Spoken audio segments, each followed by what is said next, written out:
Hello student, দেখো আজ তোমরা অঙ্কের এই বইয়ের 13 পাতাটা খুলে ফেলো কেমন। এবার দেখো এই 13 পাতার 21-এর দাগের ভাগগুলো তোমরা ওয়ানেই শিখে গেছো, এই জন্য এগুলো আর করে দেখাচ্ছি না, তোমরা করে ফেলবে খাতায়। সবগুলো নামতা পড়ে পড়ে মেলানো ভাগ কেমন, যেমন 5 5 25, 6 7 42 এরকম করে সবগুলোই মেলানো ভাগ আছে।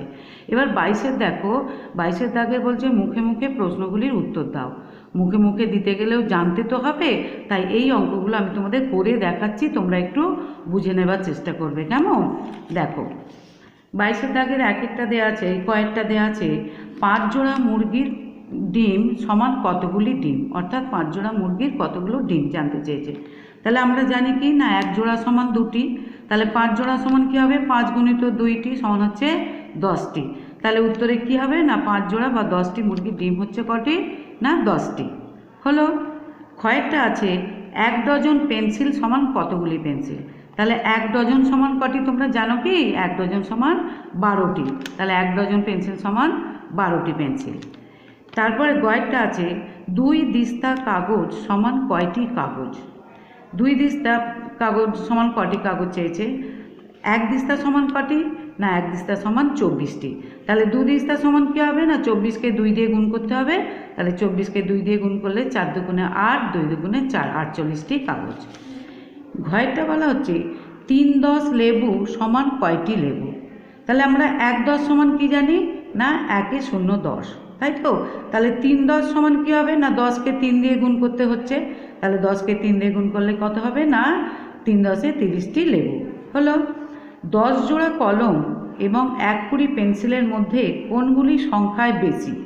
দেখো কি বলা হচ্ছে 10 জোড়া কলম, আমরা আগেই তো এই অঙ্কটায় শিখেছি যে 1 জোড়া সমান 2টি, তাহলে আবার এখানে দেখো আমরা করি 1 জোড়া সমান কটি না 2টি, তাহলে 10 জোড়া সমান কটা হবে, 10কে 2 দিয়ে গুণ করলে 10 দুগুণে 20টি, আর 1 কুড়ি মানে 20টি।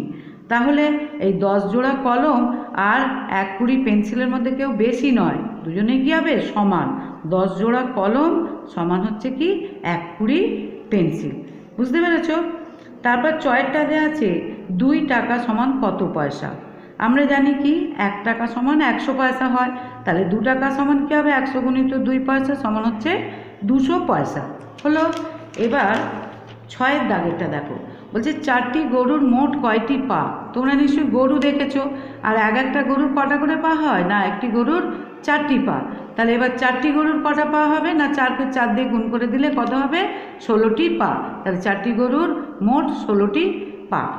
এবার বলছে 2টি মহিষের মোট কয়টি শিং, হ্যাঁ তোমরা যদি মহিষ দেখে থাকো দেখবে একটি মহিষের দুটি করে শিং থাকে কেমন, তাহলে একটি মহিষের যদি 2টি শিং হয় 2টি মহিষের কী হবে না 2 গুণিত 2টি শিং, তাহলে কি হচ্ছে মোট 4টি শিং, তাহলে 2টি মহিষের মোট 4টি শিং কেমন।